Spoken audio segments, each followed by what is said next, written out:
Hello hi नमस्ते, welcome back to the channel. So फिर से हाजिर हूँ मैं बहुत दिनों के बाद और एक वीडियो के साथ। आई नो बहुत ज़्यादा गैप हो गया है, but don't worry, we will cover everything. So मेरे पास बहुत सारे व्यूअर्स और स्टूडेंट का मैसेज आया था कि दीदी स्टैटिस्टिक्स पे वीडियो बनाइए। सो हम स्टार्ट कर रहे हैं उनके रिक्वेस्ट पे स्टैटिस्टिक्स। सो बेसिकली ग्रेड 10 का स्टैटिस्टिक्स हम स्टार्ट कर रहे हैं, बट जो वीडियो है वो पूरे बेसिक से स्टार्ट हो रहा है। सो ये हर एक स्टैंडर्ड के लिए यूजफुल हो रहा है। सो नो मैटर आप ग्रेड 8 में पढ़ रहे हो या ग्रेड 12 में पढ़ रहे हो, बट ये वीडियो आप लोगों के लिए डेफिनेटली यूजफुल होने वाला है। So let's get started with today's video.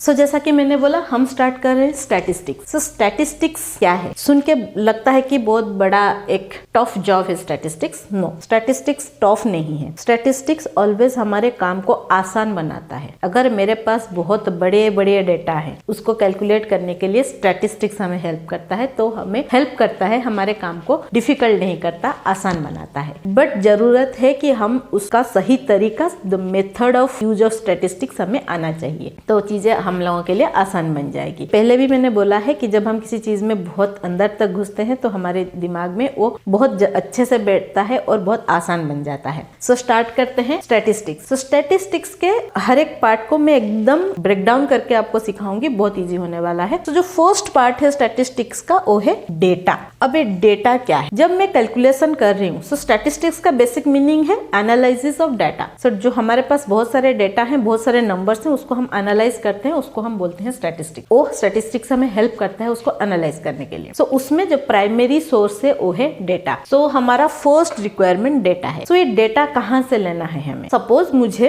एक कंपनी के 300 एम्प्लॉइज के लीव्स को कैलकुलेट करना है और एक रिपोर्ट तैयार करना है उसके ऊपर। सो वो जो नंबर ऑफ लीव्स है एम्प्लॉइज के, 300 एम्प्लॉइज के, वो है मेरा डेटा। अगर मुझे ग्रेड 10 के स्टूडेंट्स के बोर्ड के रिजल्ट को एनालाइज करना है, जो नंबर्स उन्होंने स्कोर किए हैं, वो है मेरा डेटा। सो डेटा क्या है? जो रॉ नंबर्स हमारे पास आते हैं for analysis, that is called data. So ये डेटा भी टू टाइप्स के होते हैं। तो first one is primary data, second one is secondary data. So क्या है प्राइमरी डेटा और secondary data? So primary data क्या है? अगर मुझे 300 एम्प्लॉइज के लीव्स को कैलकुलेट करना है, मैं कंपनी में जा रही हूँ, 1 to 1 एक पर्सन के साथ कन्वर्सेशन कर रही हूँ और उनके नंबर ऑफ लीव मैं उन्हीं के सामने लिख के ला रही हूँ। तो वो जो मैंने कलेक्ट किया, डेटा कलेक्ट किया, that is called primary data, कि मैं फील्ड पे गई खुद और वो डेटा कलेक्ट किया मैंने। सेकेंडरी डेटा क्या है? जो नंबर ऑफ एम्प्लॉइज हैं, उनके जो लीव्स हैं, ऑफिस में रिकॉर्ड में रहता है, कंप्यूटर्स में रहता है, फाइल्स में रहता है, वहां से अगर मैंने वो डेटा लिया, that is called secondary data, क्योंकि वो डेटा मैंने कलेक्ट नहीं किया, मेरे लिए कोई सेकेंड पर्सन ने कलेक्ट किया था और मैंने उसको यूज किया। सो जब हम फील्ड में से जाके डायरेक्टली डेटा लेते हैं, उसको बोलते हैं प्राइमरी डेटा। जब हम किसी और सोर्स से डेटा कलेक्ट करते हैं, उसको बोलते हैं हम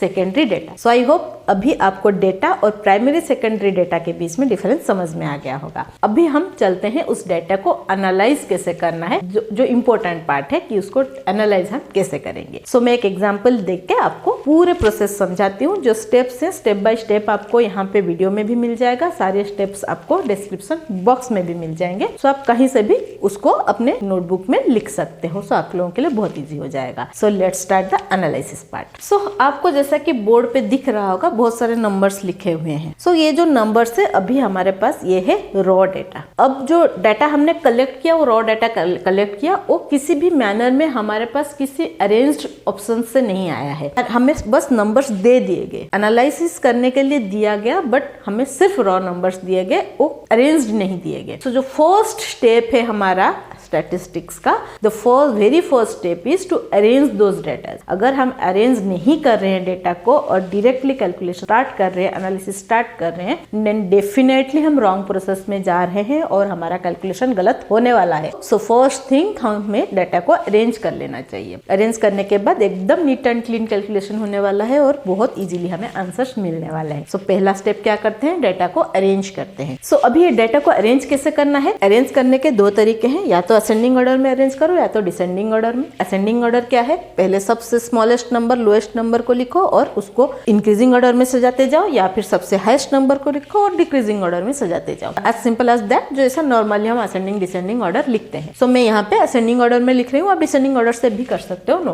प्रॉब्लम। सो हम क्या करेंगे, यहाँ पे पहले लोएस्ट नंबर देखेंगे। लोएस्ट नंबर हमें क्या दिख रहा है यहाँ पे, दैट इज 2। सो मैंने 2 लिखा। 2 के बाद हमें क्या मिल रहा है, 3, देन 4 है हमारे पास, 5 है हमारे पास, 6 है हमारे पास। सो हमारे पास हाईएस्ट यहाँ पे 6 ही दिख रहा है और उससे ज्यादा कुछ दिख नहीं रहा। सो यहाँ पे हमें नंबर्स मिले 2, 3, 4, 5 एंड 6। अभी हमने इसको 1 टाइम लिखा है। जब भी हम पहले डेटा को लिखेंगे असेंडिंग या डिसेंडिंग ऑर्डर में, या तो पूरे नंबर्स को लिख लेंगे हम असेंडिंग या डिसेंडिंग ऑर्डर में, या फिर एक एक बार उस नंबर को हम लाइन से लिख लेंगे, अरेंज कर लेंगे। हम पूरे नंबर्स को लिख सकते हैं तब जब हमारे पास स्मॉलेस्ट नंबर ऑफ डेटा है। यहाँ पे छोटा सा काउंट है, हम लिख सकते हैं, बट हमारे पास अगर 100, 1000, 50, 60 नंबर ऑफ डेटा है, हम कैसे लिखेंगे उसको एक लाइन में, एक पेपर में? That is not possible. So हम क्या करेंगे, एक एक नंबर को एक एक बार ऐसे सीरियली असेंडिंग या डिसेंडिंग ऑर्डर में लिख लेंगे। सो इसको हम बोलते हैं observation. Another important term observation. So observations different kind के होते हैं। अगर मैं नंबर ऑफ लीव कैलकुलेट कर रही हूँ तो नंबर ऑफ डेज हो गया मेरा ऑब्जर्वेशन। अगर मैं बच्चों के स्कोर्स कैलकुलेट कर रही हूँ स्टूडेंट्स के, देन हमारा ऑब्जर्वेशन हो गया स्कोर्स। अगर मैं किसी का एज कैलकुलेट कर रही हूँ, देन एज हो गया मेरा ऑब्जर्वेशन। सो ऐसे वो वेरी करता रहेगा, नॉट नेसेसरीली कि हम उसको ऑब्जर्वेशन ही लिखेंगे। उस टर्म को हम नाम देते हैं ऑब्जर्वेशन। इसके बाद हमारा नेक्स्ट जो पार्ट आता है that is called tally mark. Now what is tally mark? So अगर मैं यहाँ पे देखूं 2 मेरा एक बार नहीं आ रहा है, तो हम क्या करेंगे, कैलकुलेट करते जाएंगे कितने बार आ रहा है वो सिंगल नंबर, वो पर्टिकुलर नंबर, और उतने यहाँ पे हम स्टैंडिंग लाइंस बनाते जाएंगे। उसको बोलते हैं टैली मार्क। ये इंपॉर्टेंट क्यों है, ये इसके नेक्स्ट पार्ट में आपको पता चलेगा। सो पहले हम टैली मार्क डाल देते हैं। सो 2 हमारा कितने बार है, ये एक बार है। यहाँ पे हमने 1 मार्क डाला। मैंने यहाँ पे क्रॉस लगाया, क्यों लगाया, क्योंकि हम उस 2 को नेक्स्ट टाइम और कैलकुलेट नहीं करेंगे हम, नहीं तो हमारा जो कैलकुलेशन है वो डबल टाइम आ जाएगा। सो हमारा 1 हो गया, उसके बाद दोबारा हो गया, उसके बाद 3 बार आ गया। नाउ इसके बाद और 2 नहीं है। अभी हम चलते हैं 3 की तरफ। यहाँ पे एक 3 है, यहाँ पे एक 3 है, यहाँ पे भी एक 3 है। नाउ यहाँ पे भी एक 3 है,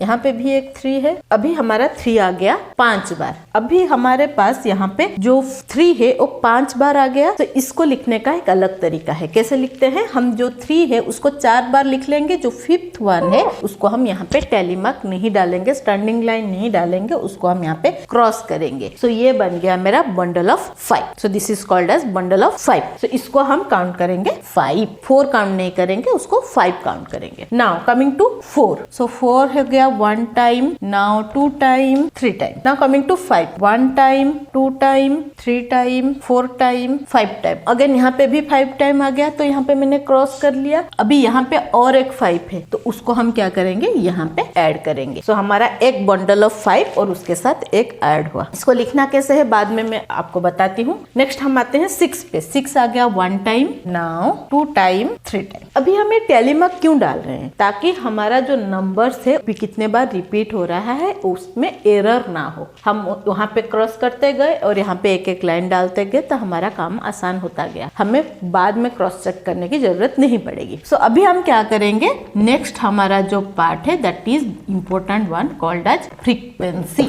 सो frequency is called as F, small F. अभी फ्रीक्वेंसी क्या है, जितने बार नंबर्स हमारा रिपीट हो रहा है वो नंबर ऑफ रिपीटेशन को हम बोलते हैं फ्रीक्वेंसी। अभी ये कैसे कैलकुलेट होगा, हमने यहाँ पे जितने लाइंस ड्रॉ किया है उतने नंबर्स यहाँ पे लिखेंगे। सो 1 2 3 हमारा यहाँ पे आ गया 3। सो 2 हमारा 3 टाइम्स यहाँ पे रिपीट हो रहा है। नाउ कमिंग टू 3, तो हमारा 3 आ गया, इसको हम पढ़ेंगे 5 टाइम्स आ रहा है, 4 आ रहा है 3 टाइम्स। नाउ 5 के लिए हम क्या लिखेंगे, ये हो गया 5 और ये 1, सो हो गया 5 1 6। नाउ 6 आ रहा है 3 टाइम। ये बन गया हमारा फ्रीक्वेंसी। अब ये फ्रीक्वेंसी में हमें क्या करना है, इसका टोटल हमें लेना है summation of F. Summation of F लेना है हमें, दैट इज कॉल्ड एज कितने बार पूरे नंबर्स आ रहे हैं। सो हम क्या करेंगे, इसका टोटल लेंगे। सो टोटल हम लेंगे तो 3 + 5 हो गया 8, 8 + 3 11, 11 + 6 17, 17 + 3 हो गया 20। अब ये 20 करेक्ट है कि नहीं है कैसे पता चलेगा? हम स्टार्ट टू एंड नंबर्स सिर्फ काउंट करेंगे, उसका सम नहीं लेना है, हमें बस काउंट करते जाना है। 1 2 3 4 5 6 7 8 9 10 11 12 13 14 15 16 17 18 19 20। हमारे पास 20 नंबर ऑफ ऑब्जर्वेशन था और हमें यहाँ पे जो फ्रीक्वेंसी है वो इन टोटल 20 मिला। जो ऑब्जर्वेशन है वो हमारा करेक्ट है। सो ये हो गया हमारा फ्रीक्वेंसी का कैलकुलेशन। अभी हमें क्या करना है, इसमें और क्या देखना है? ये जो नंबर्स हमने डाला है उसको हम बोलते हैं ungrouped data. Why ungrouped? Because हम उसको सीरियली लिखते गए हैं, कोई ग्रुप में डिवाइड नहीं किया है, तो इसको बोलते हैं अनग्रुप्ड डाटा। सो अभी अनग्रुप्ड और ग्रुप में क्या डिफरेंस है वो मैं आपको बताती हूँ। ओके, सो हमने फ्रीक्वेंसी कैसे कैलकुलेट करना है अनग्रुप्ड डाटा का वो सीख लिया। अभी हम थोड़ा आगे चलते हैं ग्रुप्ड डाटा की तरफ। अभी अनग्रुप्ड और ग्रुप में डिफरेंस क्या है और क्यों जरूरत है? सो अनग्रुप्ड मीन्स जैसा मैंने बोला, हमने जितने ऑब्जर्वेशन थे एक एक टाइम उसको लिख लिया, फिर उसका फ्रीक्वेंसी हमने टेली मार्क डाल के कैलकुलेट किया। अभी उसको ग्रुप में कैसे डालेंगे और क्यों डालेंगे? ग्रुप में डालेंगे मीन्स हम क्या करेंगे, लोएस्ट नंबर हमारा 2 है, तो हम लोएस्ट से थोड़ा कम एक नंबर और लोएस्ट तक एक ग्रुप बनाएंगे, जैसे कि हमारा ये जो नंबर है उसमें इंक्लूड होता हो। तो ग्रुप्ड डाटा को हम बोलते हैं क्लासेस। सो अभी अगर मैं यहाँ पे ग्रुप बनाऊंगी 0 to 2, देन 2 to 4, 4 to 6, सो हमारा जितने नंबर्स हैं वो इसके अंदर आ जाएंगे। सो हमारा जो 2 है यहाँ आ जाएगा, जो हमारा 3 है यहाँ पे आ जाएगा, जो हमारा 4 है इधर आ जाएगा, 5 इधर आ जाएगा और 6 भी इधर आ जाएगा। सो हम इसका जो कैलकुलेशन है मैं वीडियो के नेक्स्ट पार्ट में आपको बताऊंगी कैसे कैलकुलेट करना है। बट जब हम नंबर्स को डायरेक्टली लिखते जाते हैं सीरियली, उसको हम बोलते हैं अनग्रुप्ड डाटा। जब हम उसको कोई ग्रुप में कन्वर्ट कर लेते हैं उसको हम बोलते हैं ग्रुप्ड डाटा। ग्रुप डाटा बनाने का क्या बेसिक नीड है? हमें स्मॉलेस्ट जो सबसे लोएस्ट नंबर है उससे छोटा कोई नंबर से स्टार्टिंग करना है, जो हाईएस्ट नंबर है या तो वहाँ पे एंड करना है या तो उससे